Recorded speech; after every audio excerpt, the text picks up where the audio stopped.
Olá, nós estamos indo para a nossa última aula e essa aula a gente vai conversar um pouquinho sobre como oferecer cuidado para uma criança com obesidade e sua família. Esse bate-papo a gente dividiu em duas partes, né? Que aqui a gente vai falar especificamente da oferta de cuidado. Nessa primeira parte, a gente vai tentar, né, a gente vai trazer aqui elementos para a gente entender melhor a realidade, ou seja, quem é a pessoa com obesidade. E para isso é importante, né, quando a gente vai falar de cuidado, é importante a gente considerar algumas coisas. Primeiro, de novo, insistindo, a obesidade não deve ser vista como resultado de escolhas voluntárias, individuais de estilo de vida, especialmente por parte da criança e da sua família, né? Então, não faz sentido, depois de tudo que a gente conversou na aula passada, achar que é uma questão de escolhas, né? Tem todo um ambiente obesogênico e uma lógica econômica que traz aí o alimento que causa doença para o prato das nossas famílias. Depois, é importante dizer que nenhuma intervenção única pode deter o avanço da epidemia da obesidade. Isso quer dizer que eu posso aumentar a atividade física, eu posso trazer praças, mas se eu não entender como as crianças estão se alimentando, não é efetivo, né? Da mesma forma, se eu faço uma intervenção na parte alimentar e não vejo a questão aí dos espaços de socialização ou de pertença. Então, é importante que a gente veja que uma doença sistêmica merece respostas sistêmicas, né? Terceiro, para combater a obesidade infantil com sucesso, é necessário abordar o ambiente obesogênico, né? Por uma ação coordenada e multissetorial. E por último, as intervenções para combater a obesidade, elas devem ser integradas e construídas nos planos, nas políticas e nos programas nacionais já existentes. Então, é necessário que a gente utilize esses espaços e que sejam integrados com todos os equipamentos de proteção.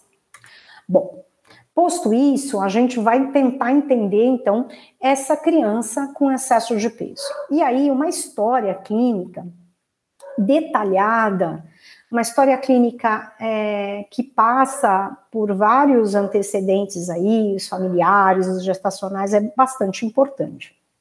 Então, aqui, é importante entender o ganho de peso na gestação dessa mãe, se essa criança foi prematura, com quanto que ela nasceu de peso. A gente sabe que o ganho de peso na gestação em excesso, ele está associado à obesidade na primeira infância, né? Até por questões hormonais. Então, é importante que a gente previna a obesidade infantil olhando já para a gestante, né? Monitorando aí a alimentação da gestante e o ganho de peso dessa gestante. Além de outras complicações que a gestante obesa tem, como disfunção no parto, né? Problemas de disfunção no canal de parto, enfim, entre outras doenças metabólicas, como diabetes gestacional, enfim. Então, é muito importante a gente acompanhar a gestante e entender aí as condições neonatais. Outro aspecto importante da história dessa criança, até para qualificar risco, é se essa família tem histórico de obesidade mórbida, né? Se tem aquelas parentes de primeiro grau com obesidade mórbida, diabetes, hipertensão, doenças cardiovasculares e dislipidemia. Existe aí o componente genético que precisa ser considerado.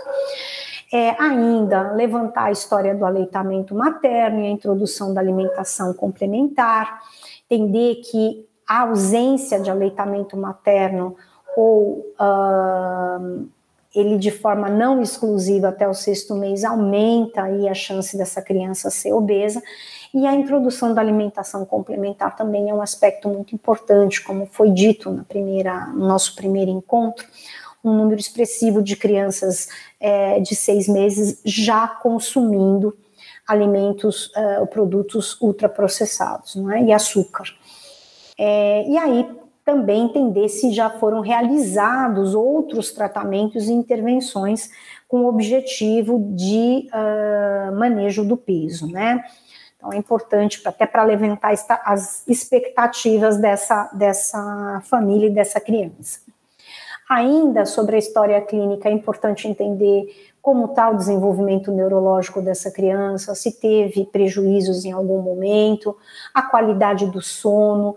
A qualidade do sono está fortemente associada a ganho de peso, então crianças que dormem pouco ou que dormem muito tarde, né, elas têm aí maior chance de ter excesso de peso, e também o contrário é verdadeiro, quando a gente tem crianças com obesidade, a qualidade do sono pode estar prejudicada, e aí um dos motivos é a ocorrência da apneia obstrutiva do sono, como foi dito, né, anteriormente. A saúde mental, então investigar sintomas depressivos, ansiedade, baixa autoestima.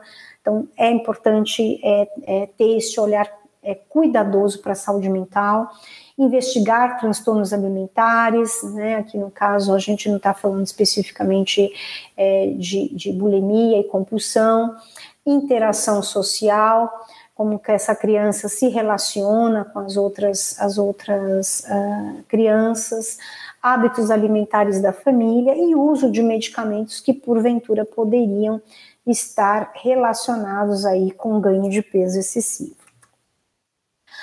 Bom, a gente já, então, passamos pela história clínica, agora a gente vai fazer o exame físico, né?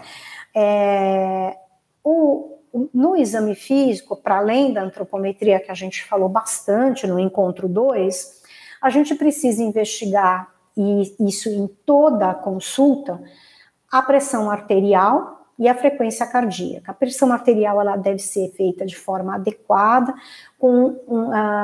na técnica adequada e com instrumentos adequados para cada idade. Então aqui a gente está falando de manguitos que tenham o tamanho correto dos bracinhos aí das crianças, a depender da faixa etária, né?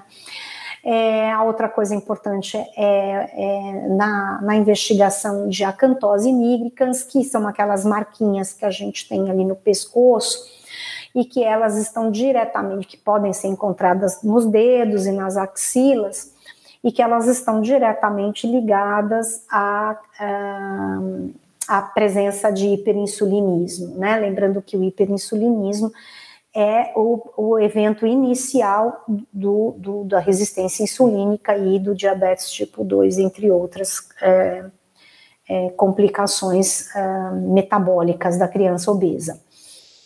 Ainda é importante buscar sinais de automutilação ou de violência, lembrando que as crianças têm maior chance de sofrerem hostilidade, as crianças obesas, como hematomas ou traumas. E ainda observar estrias violáceas, né, e acne e outros sinais que possam sugerir o hipercortisolismo, que é o aumento do cortisol e que pode levar, então, além do ganho de peso, e aí podem ter causas secundárias associadas. Ainda no exame físico, a gente tem a avaliação do desenvolvimento da genitália, que é um aspecto importante, posto que o estirão da puberdade, ele é um ponto a ser considerado, principalmente quando a gente vai investigar a ocorrência de puberdade precoce, então é importante essa avaliação, não é? E também os diferenciais de síndromes genéticas e hipotireoidismo e outros casos de hipogonadismo, aqui a gente está falando de alguns diagnósticos diferenciais de obesidade que não é exógena, a obesidade é endógena, né? No caso, principalmente das síndromes genéticas. Então, são aspectos importantes para serem avaliados no exame físico. Com relação à parte metabólica, né? Quais são os exames bioquímicos que são necessários, né? Que a gente chama de triagem, né? De comorbidades. Então, para essa triagem de comorbidades, é importante a gente avaliar a glicemia e a insulina de jejum, o colesterol total e frações e os triglicérides e as enzimas hepáticas. Então, esses exames, como uma primeira triagem, né, para a investigação de comorbidades, é um número satisfatório de exames para que a gente possa entender aí metabolicamente como essa criança está.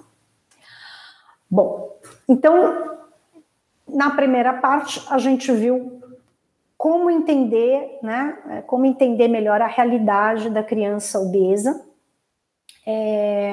por meio de uma história detalhada, por meio de um exame físico detalhado, e com alguns poucos exames bioquímicos a gente consegue fazer aí uma triagem das comorbidades e estratificar, inclusive, o risco dessa criança.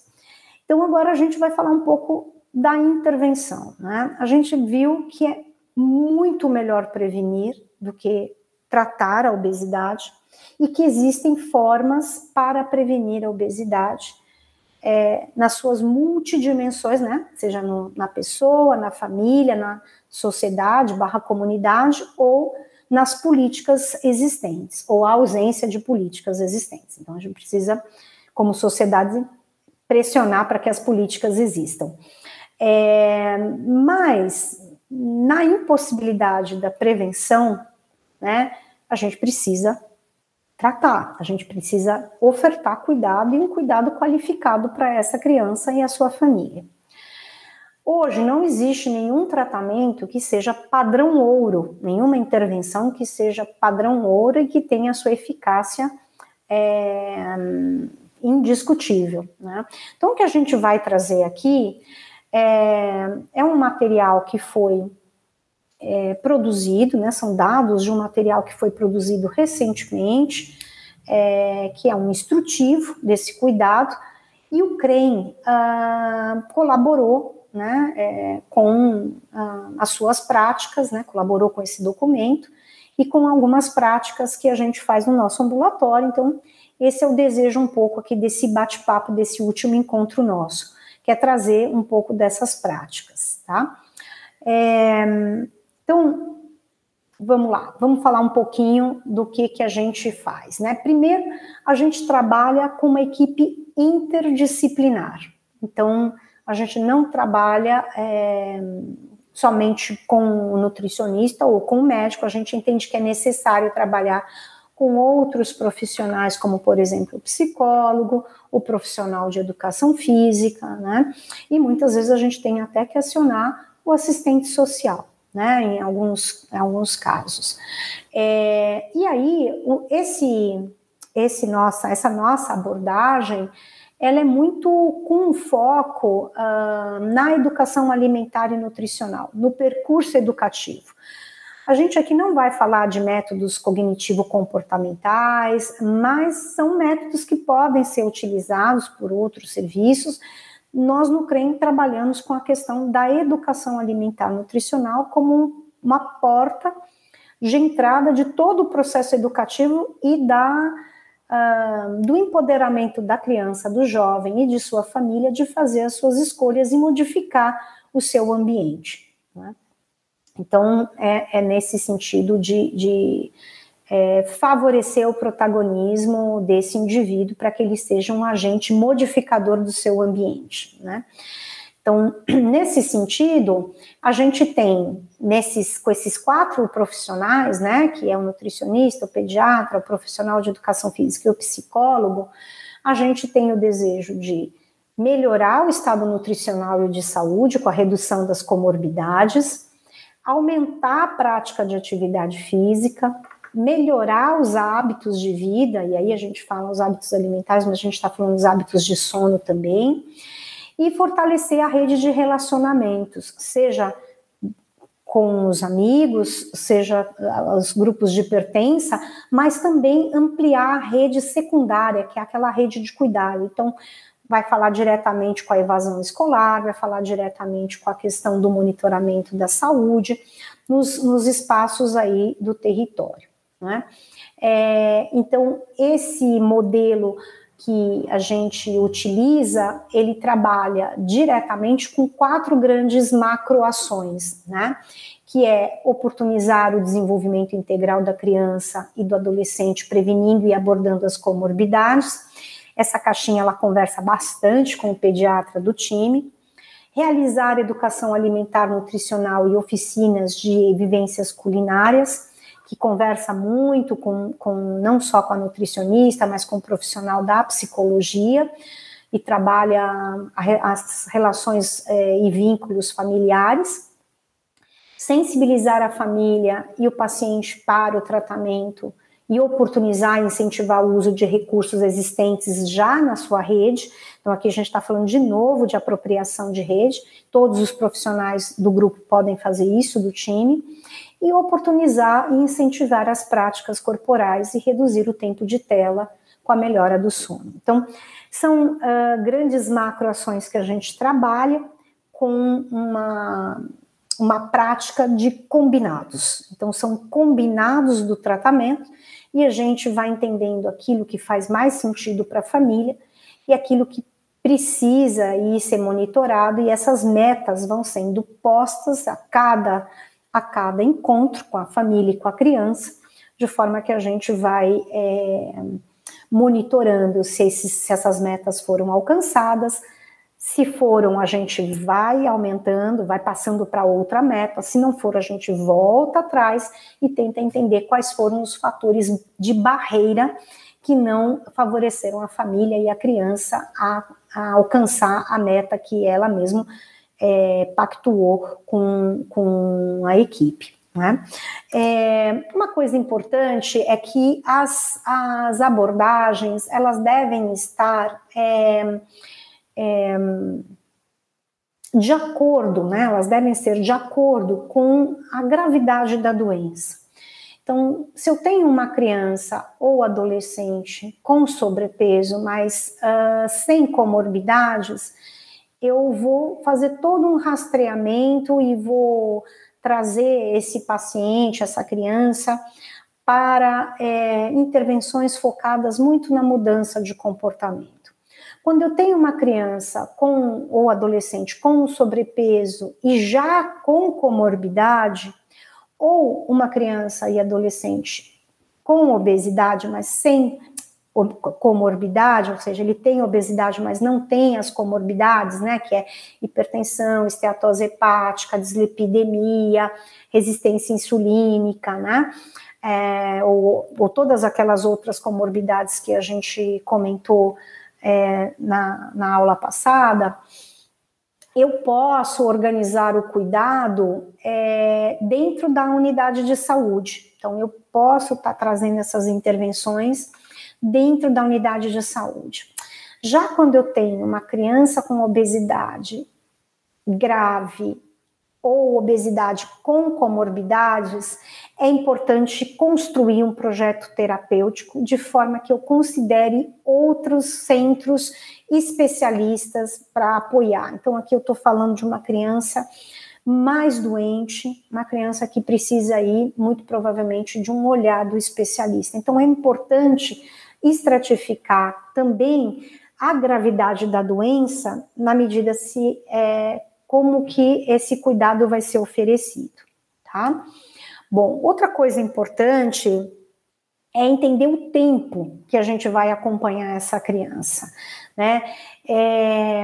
As perdas de peso, elas não são recomendadas para crianças menores, principalmente aquelas que ainda não fizeram o estirão da puberdade, que estão com quadro de sobrepeso, e principalmente elas não devem ser feitas de forma abrupta, porque a chance de reganho de peso é muito grande.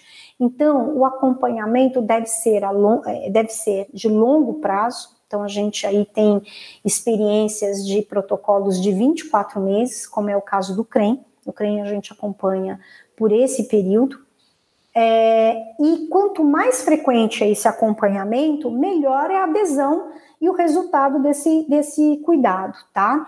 Então, a frequência com que os encontros acontecem, ele depende muito, então, da gravidade, né, da criança ou da necessidade de acompanhamento da família. E o quanto que existe disponibilidade aí do serviço em acompanhar mais frequentemente. Como a gente vem observando, principalmente depois da pandemia, que as unidades básicas de saúde, elas têm uma agenda muito intensa, seja por conta das imunizações, seja por conta da própria Covid, é importante que a unidade de saúde repense em como encurtar os intervalos das consultas dessas crianças, né? Então, por exemplo, práticas como ligações, mensagens de texto, grupos de WhatsApp, teleatendimento, elas têm sido soluções, principalmente depois da pandemia, que têm apresentado bons resultados para a vinculação dos pacientes e para manter a motivação que muitas vezes esses pacientes eles precisam, né, dessa companhia do autocuidado apoiado, né?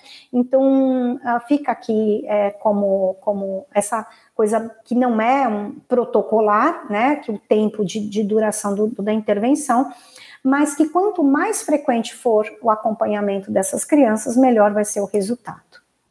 E aí, falando agora um pouquinho das atividades de educação alimentar e nutricional, é importante entender que essas atividades, elas são para os responsáveis, né, para os familiares, mas para as crianças e adolescentes também, né? E nessas oficinas de educação alimentar e nutricional, uma coisa que deve ser ressaltada é a horizontalização do saber. Então, a nutricionista, que geralmente é vista como a detentora do saber técnico dos alimentos, ela tem que se colocar, né, num papel muito mais de facilitadora do saber das famílias do que propriamente numa transmissão de informação. Então, as oficinas que nós realizamos no CREM, elas partem muito mais desta lógica de trazer receitas das famílias, trazer receitas escolhidas por elas, pelas mães muitas vezes, né? E trazendo elementos da parte técnica para compor a receita. Então, é muito importante que a gente resgate as habilidades culinárias, né? A gente está aí falando de famílias que migraram e que perderam muitas vezes essa prática do cozinhar.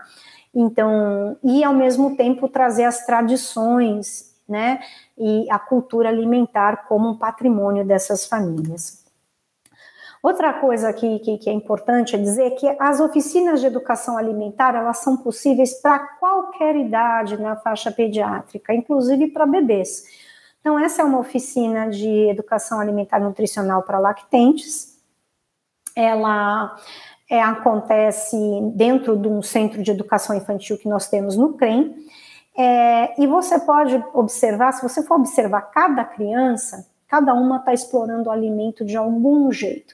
Então, é uma aproximação do alimento de forma muito sensorial e que conversa muito com o desenvolvimento infantil, mas também já vai introduzindo práticas alimentares, e é uma oficina, obviamente, facilitada por educadores, mas pode ser facilitada pela mãe, pelo cuidador, enfim. Então, você vai ver uma criança que está explorando o carocinho, você vai ver outra que está brincando, né? Está literalmente se divertindo aí com a bagunça, e tem uma outra que está levando a comida à boca, enquanto que o outro está olhando a criança. Enfim, perceba que é um cenário muito rico essa fotografia, mostrando que cada criança tem o seu tempo, que cada criança explora de um jeito o alimento, que a gente deve permitir isso. Então, esse é um pouco o conceito também de educação alimentar e nutricional entre os bebês, né? E aqui é uma outra oficina, quando a gente quer fortalecer o vínculo mãe e filho, e entender que por meio do cozinhar junto, por meio do comer em família, a gente fortalece esses vínculos. Então, essa é uma oficina bastante potente da nossa cozinha experimental, que a gente chama de vivência culinária, que no CREM a gente, também com a facilitação de um terapeuta e uma nutricionista, a gente vai aí propor a confecção de uma receita que faz parte da cultura dessa família, mas aí os cozinheiros são exclusivamente mãe e filho, tá? Então, aqui trazendo a potência das ações de educação alimentar e nutricional na intervenção, tá? Agora, esses espaços, né, de cuidado, né, esses espaços que são reconhecidamente de cuidado, muitas vezes, de forma inconsciente, eles podem reproduzir estigmas, estereótipos e prejudicar, né, e mais ainda a saúde mental de crianças e adolescentes. Então, esse é um tema delicado, mas infelizmente ele é algo que precisa ser comentado, que são os estigmas que muitas vezes são reforçados dentro dos próprios equipamentos de proteção, seja saúde, seja educação, né? Então, esses conceitos a gente precisa trazer à tona, porque eles têm que estar no canto dos nossos olhos sempre que a gente for tratar da criança com excesso de peso. Então, o estigma do peso são atribuições e características negativas e estereótipos de maneira automática, feitas muitas vezes de maneira inconsciente e sem percepção do que faz. Então, por exemplo, quando chega uma criança com dor, uma criança com excesso de peso, com uma dor no joelho, e você mesmo antes de examinar já acha que é por causa da obesidade. Pode ser que seja, pode ser que não, né? Mas você já considera. Então, o estigma do peso, ele traz muito essa questão de estereótipos de uma maneira automática. E aí a gente tem também os estereótipos baseados no peso, que são generalizações que os indivíduos com sobrepeso, obesidade, são preguiçosos, são glutões, não têm força de vontade, não têm autodisciplina, são incompetentes e desmotivados para melhorar a sua saúde, né? Além de agirem em desacordo com o tratamento médico, né? E isso passa, nesse estereótipo, passa a colocar a culpa do excesso de peso no indivíduo, que é tudo que a gente já nesses últimos encontros nós falamos que não é razoável, posto a multifatoriedade da obesidade. Então, é muito importante a gente que está ali oferecendo cuidado na ponta, ter essa clareza de que nós podemos, até de forma inconsciente, mas às vezes conscientemente, estar reproduzindo estereótipos e estigmas que não vão favorecer a vinculação desse paciente no tratamento, né? E essa discriminação, ela, como eu disse, ela pode ser, na maior parte das vezes, ela é inconsciente, mas ela pode ser de forma consciente, o que é muito mais grave, né? Porque aí nós estamos falando de formas de tratamento injusto com os pacientes, né? E isso realmente tem que ser evitado a todo custo, né? E essa situação de estigma e de preconceito, ela pode chegar num ponto que ela vai sendo internalizada pelo próprio paciente. Ou seja, né, é quando os próprios pacientes eles desenvolvem em si mesmo essa autoculpa e esse estigma, o que piora ainda mais a sua autoestima, não é? Então, a internalização, ela inclui a aceitação desses estereótipos dados pelo mundo externo e a sua autodesvalorização. Então, vejam que muita atenção com a forma como nos comunicamos e como nós nos relacionamos com as crianças e com os adolescentes com excesso de peso, né?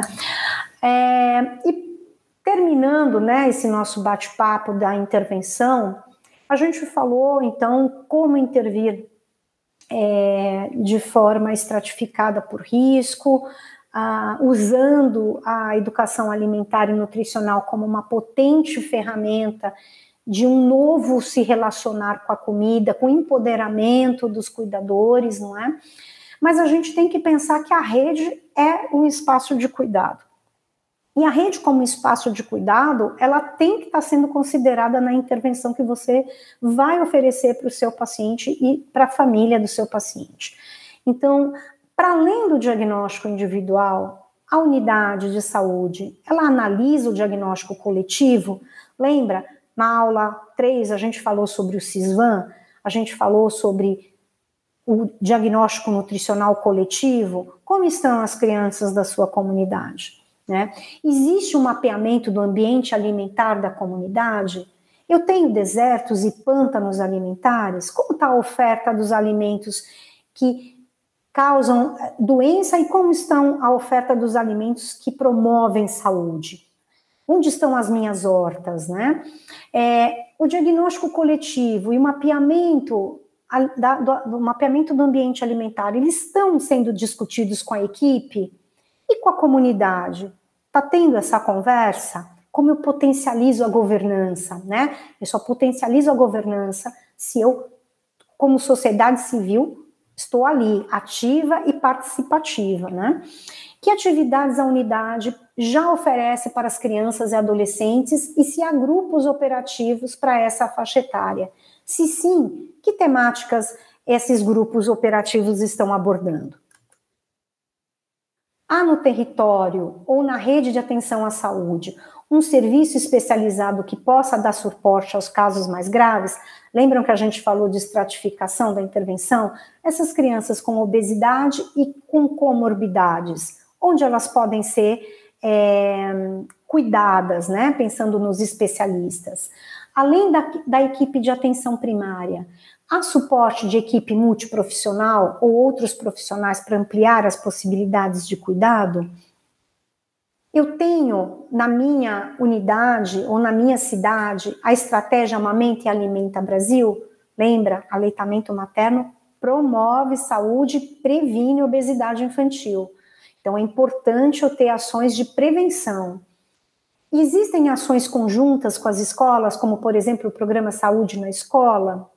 A equipe de saúde sabe quantas crianças e adolescentes com obesidade existem no território?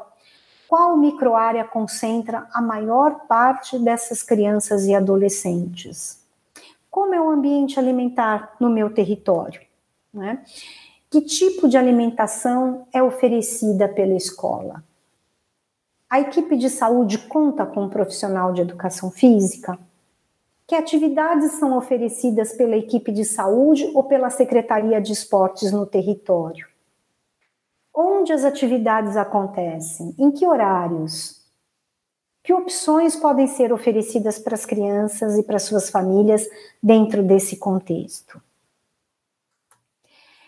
Vejam, a gente falou bastante sobre intervenção, né? Eu queria trazer para vocês que nenhuma intervenção isolada ela é capaz de reverter esse quadro tão grave que é a obesidade infantil. Mas essa frente, né, de vários atores, nas suas muitas facetas, podem fazer frente, podem combater essa pandemia aí de obesidade infantil. Então é isso, e nos vemos numa próxima vez. Até mais.